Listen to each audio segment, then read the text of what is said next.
Hi friends, welcome back to my YouTube channel Deepika food recipe. ಇವತ್ತಿನ recipe vangibath ಮಾಡೋದು ಹೇಗಂತ ನೋಡೋಣ ಬನ್ನಿ. ನಾನಿಲ್ಲಿ ಬೇಕಾಗಿರೋಂಥ ಇಂಗ್ರೀಡಿಯೆಂಟ್ಸ್ನ ಎತ್ತಿಟ್ಕೊಂಡಿದ್ದೀನಿ. ತುಂಬಾ ಈಸಿಯಾಗಿ ಮಾಡ್ಕೋಬೋದು.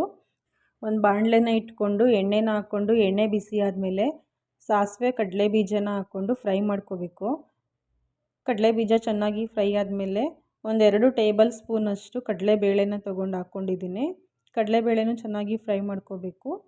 ಇದ್ರ ಬದಲಾಗಿ ನೀವು ಬಟಾಣಿ ಕೂಡ ಹಾಕ್ಕೋಬೋದು. 2 ಪಲಾವ್ ಎಲೆನ ಹಾಕ್ಕೊಂಡಿದ್ದೀನಿ. ಪಲಾವ್ ಎಲೆ ಹಾಕೋದ್ರಿಂದ ಟೇಸ್ಟ್ ತುಂಬಾ ಚೆನ್ನಾಗಿರುತ್ತೆ. ಇವಾಗ 5ರಿಂದ 6 ಒಣಮೆಣ್ಸಿನ್ಕಾಯಿನ ತೊಗೊಂಡು ಅರ್ಧಕ್ಕೆ ಕಟ್ ಮಾಡ್ಕೊಂಡು ಹಾಕ್ಕೊಂಡಿದ್ದೀನಿ. ಇಷ್ಟು ಫ್ರೈ ಮಾಡಿಕೊಂಡು ಇದಕ್ಕೀಗ ಕರಿಬೇವಿನ ಸೊಪ್ಪನ್ನ ಹಾಕ್ಕೊಂಡಿದ್ದೀನಿ. ಕರಿಬೇವಿನ ಸೊಪ್ಪನ್ನ ಹಾಕ್ಕೊಂಡು ಚೆನ್ನಾಗಿ ಫ್ರೈ ಮಾಡ್ಕೊಂಡಿದ್ದೀನಿ. ಇವಾಗ ಮೀಡಿಯಮ್ ಸೈಜ್ದು 2 ಈರುಳ್ಳಿನ ಉದ್ದುದ್ದ ಹೆಚ್ಚಿಟ್ಕೊಂಡಿರೋ ಈರುಳ್ಳಿನ ಹಾಕ್ಕೊಂಡು ಚೆನ್ನಾಗಿ ಫ್ರೈ ಮಾಡ್ಕೊಂಡಿದ್ದೀನಿ. ಈರುಳ್ಳಿ ಫ್ರೈ ಆದಮೇಲೆ ಇದಕ್ಕೆ ಬದನೆಕಾಯಿನ ಹಾಕ್ಕೊಂಡಿದ್ದೀನಿ. ನಾನು ಉದ್ದ ಬದನೆಕಾಯಿ ತೊಗೊಂಡಿದ್ದೀನಿ. 2 ಬದನೆಕಾಯಿನ ತೊಗೊಂಡಿದ್ದೀನಿ. ನೀವು ನೋಡಿ ನಿಮಗೆ ಎಷ್ಟು ಬೇಕಂತ ತೊಗೊಳ್ಳಿ.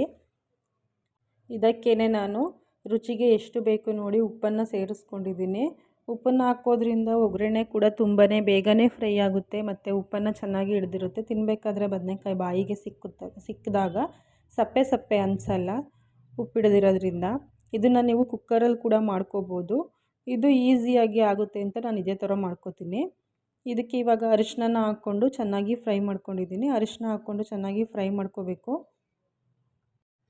ಈಗ 1 ನಿಂಬೆಹಣ್ಣಷ್ಟು ಹುಣಸೆಹಣ್ಣನ್ನು ತಗೊಂಡು ರಸನ ಎತ್ತಿಟ್ಕೊಂಡಿದ್ದೀನಿ. ಹಳೆ ಹುಣಸೆಹಣ್ಣು ಆದರೆ ಸ್ವಲ್ಪ ಕಡಿಮೆ ತೊಗೊಳ್ಳಿ. ಹೊಸ ಹುಣಸೆಹಣ್ಣಾದರೆ 1 ನಿಂಬೆಹಣ್ಣಷ್ಟು ತೊಗೊಳ್ಳಿ. ಹುಣಸೆ ರಸನ ಹಾಕ್ಕೊಂಡು ಚೆನ್ನಾಗಿ ಫ್ರೈ ಮಾಡ್ಕೊಳ್ಳಿ. ಹುಳಿಯಲ್ಲಿ ಚೆನ್ನಾಗಿ ಫ್ರೈ ಆದರೆ ಟೇಸ್ಟ್ ಕೂಡ ಚೆನ್ನಾಗಿರುತ್ತೆ. ಇವಾಗ ನಾನು ಇದಕ್ಕೆ MTRದು ವಾಂಗಿಬಾತ್ ಪೌಡ್ರನ್ನ ಹಾಕ್ಕೊಂಡಿದ್ದೀನಿ.